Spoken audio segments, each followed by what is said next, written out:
دا سیالي چې شاوخوا یوه میاشت دوام کوي او 18 ټیمه پکې لوبیږي د پرانیستي په مراسمو کې د لوګر د اطلاعات او کلتور رئیس، د پوهنتون رئیس، د احصایې رئیس، ګڼ شمېر ځایي مسؤلینو او لوبغاړو برخه اخیستې وه. د لوګر د اطلاعات او کلتور رئیس دا ډول سیالۍ د کرکټ په برخه کې د ځوانانو د استعدادونو د غوړېدا لپاره مهمې وبللې او له لوبغاړو یې وغوښتل چې لا ډېرې هڅې وکړي څو ښه وځلېږي. ټولو لوبغاړو د موږ غږ دا ده چې دوی باید په خپل مسلک کې چې دوی د ځان وقف کړی ده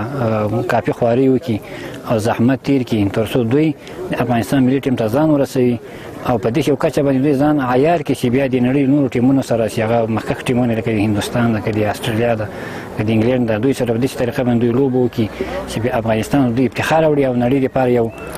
الګو شي او نړۍ لپاره یو غوره ټیم په حیث باندې افغانان وځلېږي. د لوګر د کرکټ امیر هم دا لیګ د کرکټ په برخه کې د ځوانو استعدادونو د پیدا کېدو لپاره مهم یاد کړ او له ځوانانو یې وغوښتل چې له زړه کرکټ وکړي. دغه لوبې په لوګر ولایت کې د 18 رسمي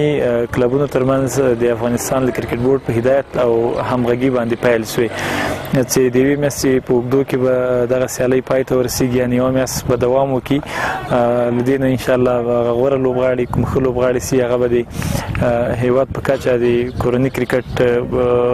ایونټو ته غوره کېږي، لکه ګریډ 2 او ګریډ 1 دغه ایونټو لپاره به د سیالیو بهترین لوبغاړي غوره کېږي. د لوګر لوبغاړي هم دا ډول سیالۍ د کورني کرکټ د ودې او پرمختګ لپاره ګټورې بولي او له کرکټ بورډ غواړي چې د لوګر کرکټ لوبغالي چمن دي ورته جوړ کړي.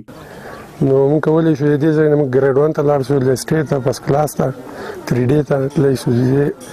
چې دا لوبې ونه کړو. دې نه مخکې موږ نشو تللی. دا لوبې ډېرې ضروري دي. زموږ خو دا غوښتنه ده چې ګراوند ګراس نه لري، چمن نه لري، نو کرکټ بورډ خوا نه دا هغه ده چې